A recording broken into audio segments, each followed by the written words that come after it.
Hey friends, it's Jem with ChappyPlans. Thanks for joining me for this flip through and setup in my media journal. Stick around.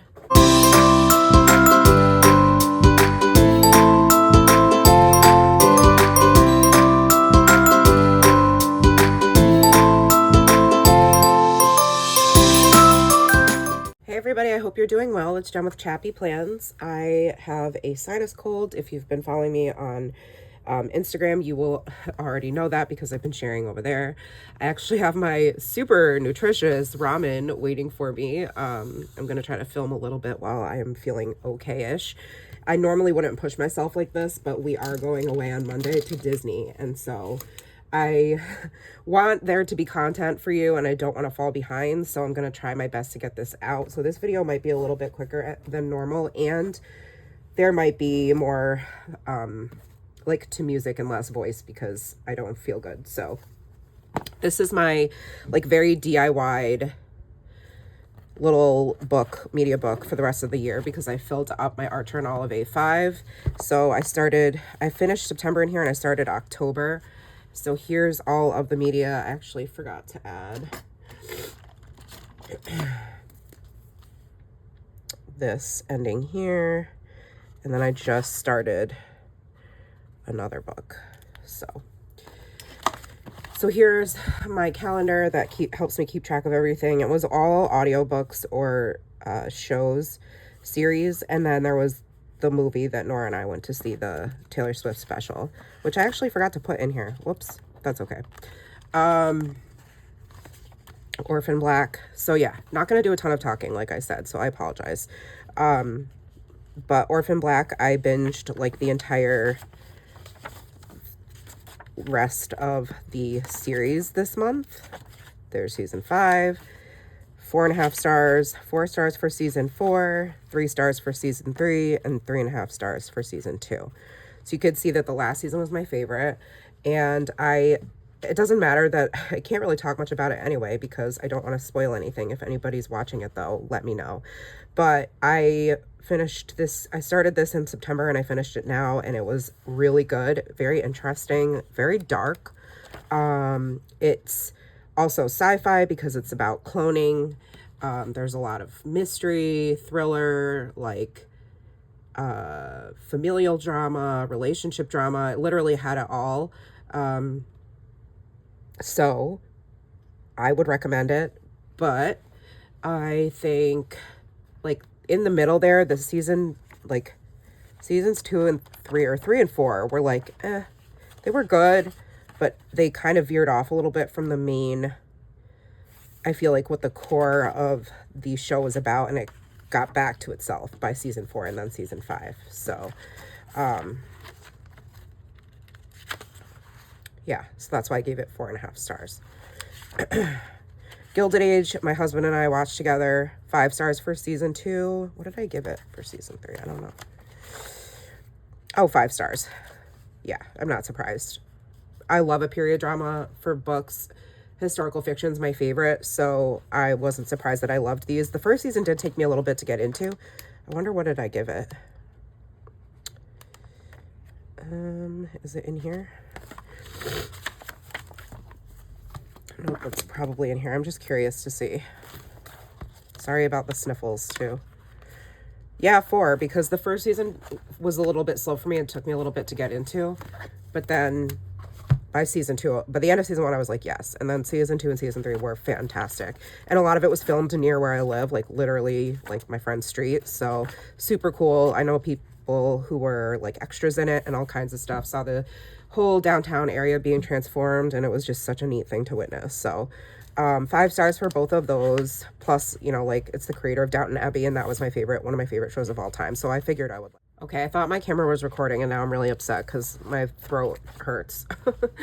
Okay, I'm gonna do this quick because I already talked about all these. This was a nonfiction book about what happened on 9/11. It was a first-hand oral history, basically, with tons of different perspectives of people, including like government officials, first responders, witnesses, survivors, friends, family members, that type of thing. And it hits close to home for me as a New Yorker and someone who was alive when this happened, number one, and remembers it well.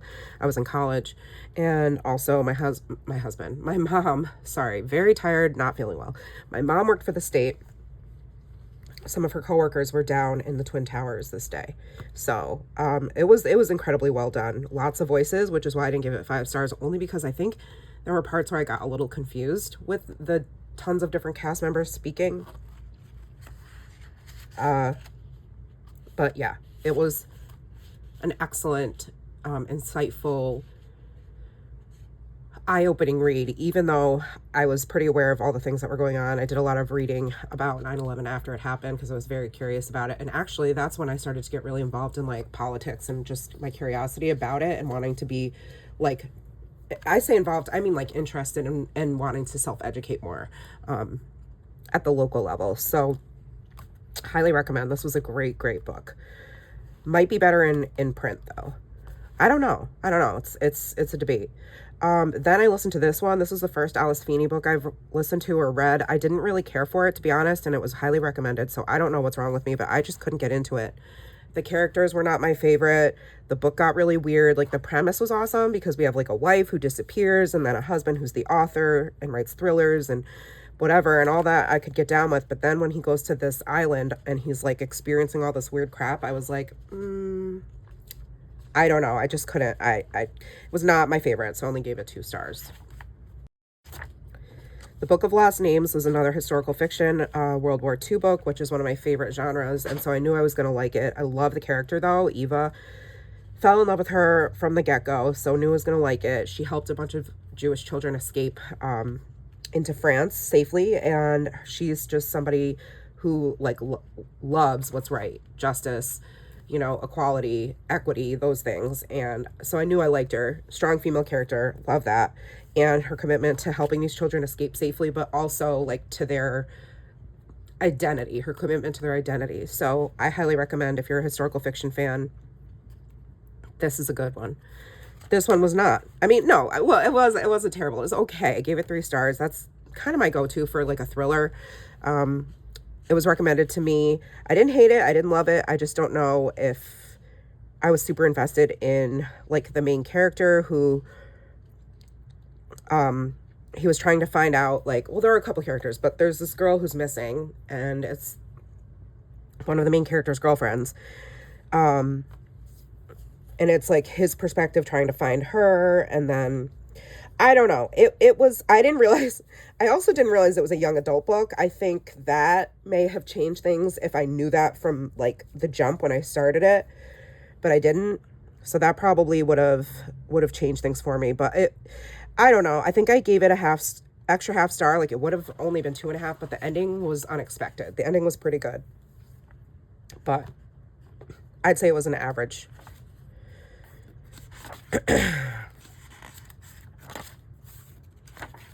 Okay, and then there was, to round out the month, I had The Measure. There's 4 more books. So The Measure I gave 2.5 stars. This was another recommended one. It's a very interesting concept. It's basically all these people wake up one morning and get a box on their porch all over the world that has a piece of measuring tape that is equal to the amount of time you will have on Earth. So everybody knows when their life will end. And it brings up a lot of ethical questions like long and short stringers and what that can mean for somebody and how it can affect all kinds of things, politics, healthcare, relationships, right? So that was cool. On that concept alone, I think I gave it the 2 stars. However, I just really couldn't get into it. And also, I think there were maybe too many characters, number one, and the writing itself was not my favorite. So wasn't my favorite style. The Happy Ever After playlist, loved it, gave it 4 stars. I love the characters. I love the supporting characters. It was nice to see them pop up again because I had read the first book in this like 3-part series. And I said, I think the reason I didn't give it 5 stars was because there's a part where the main male character, Jason, is on tour. He's a musician. And that part was kind of slow and draggy and disconnected. But otherwise, it ended really well, and I'm a big fan. Like, I really enjoyed it. So then I listened to the one that is the last one in the series and also gave that 4 stars. I just finished that today. And this one, it was really good. It also was interesting because it was about a girl who thought she was probably most likely has ALS and has chosen not to do any treatments or anything, and of course meets somebody, and then her whole family is like a total mess. Like her dad is a hoarder, her sister is an addict who's on and off in recovery, in and out of jail, had a baby that she's taking care of, the main character is taking care of. And so Vanessa, and I loved all the like surrounding storylines and thought it was very interesting, and it was a good quick listen. So I would recommend Life's Too Short as well.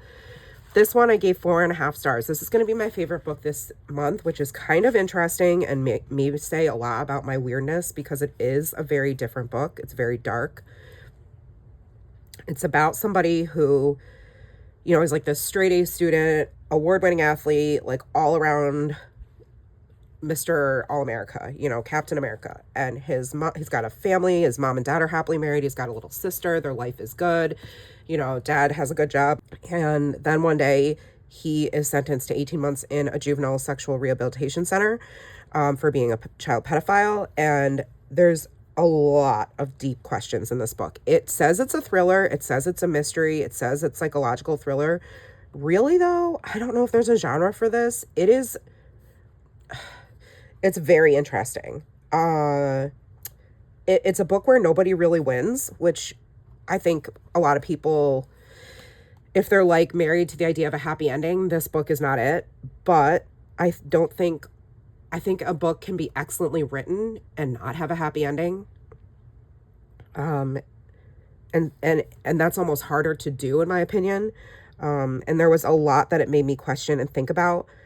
So I just, as a mom, as someone who's a survivor of assault, actually, like, it was very interesting to read from this perspective. I actually cried a couple of times in this book. I'm not a crier either. So I highly recommend it, but just know that it's definitely different. Maybe read some reviews before you go ahead and pick it up. But that's everything I consumed in, minus The Life of a Showgirl, which I forgot to put in, for October.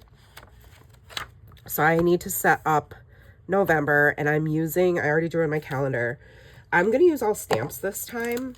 So I've got these new stamps and some older stamps that are all from Syncopation Design. So I've got Happily Ever After, Winter Reading. This is a new release. She did all 4 seasons, which is amazing. Autumn Reading, because November's like winter and autumn.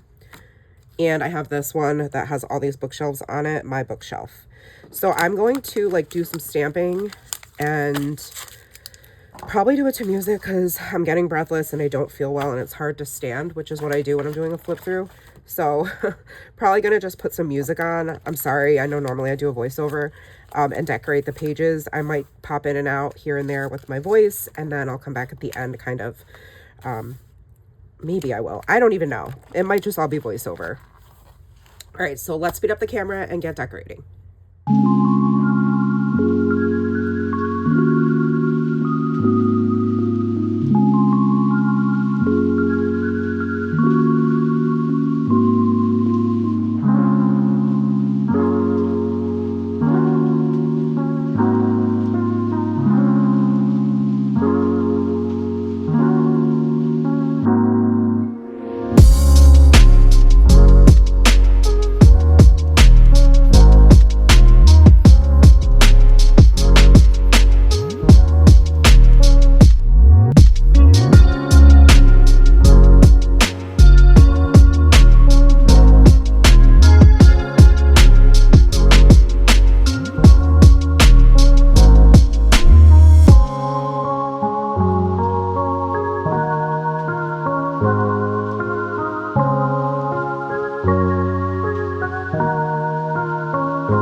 Okay, I'm just popping in to update you and kind of just make sure you're still awake. Hello. I'm feeling a little bit better today now that I'm doing my voiceover, but I still don't feel 100%, so I'm saving my voice. But I did want to mention I am a guest maker for Syncopation Design, so these stamps were all sent to me at no cost. However, I love the quality and I would pay for them, and I have bought from Jennifer in the past. And I have her Etsy shop linked right below in the description box in case you want to pick some up for yourself. You should also check out, she has loads of other stamp sets, but also has printable, digital, journaling and scrapbooking kits, which are also amazing and always really fun. So definitely check that out. And what else? Oh, the pens that I'm using are Rytech brush pens. I have several colors that I'm using from my collection. I have purchased all of the different packs that you can buy that, so I think this is, at this point anyway, all the available colors that they offer, and I did get them on Amazon, and they should be linked in my storefront in case you want to check those out as well. And I think that's really all I had to say, other than there was one stamp set that I showed at the beginning of this video that I ended up not using, and that's fine. I've used it in the past, but I hope you guys are enjoying seeing me put this together. And I do always speed up the coloring portion of a video to 8 times because otherwise the video will be just so long and boring. And then for the stamping portion where I was doing the, inking up my stamps and actually putting the impressions on the paper, that was at 4 times the speed, just in case you were curious. All right, I'm going to put some more music on, and I hope you guys are enjoying.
All right, friends, that wraps up this media log catch up. Here's the landing page for November. I hope you guys enjoyed seeing what I watched and listened to in October. And as always, welcome your recommendations in the comments.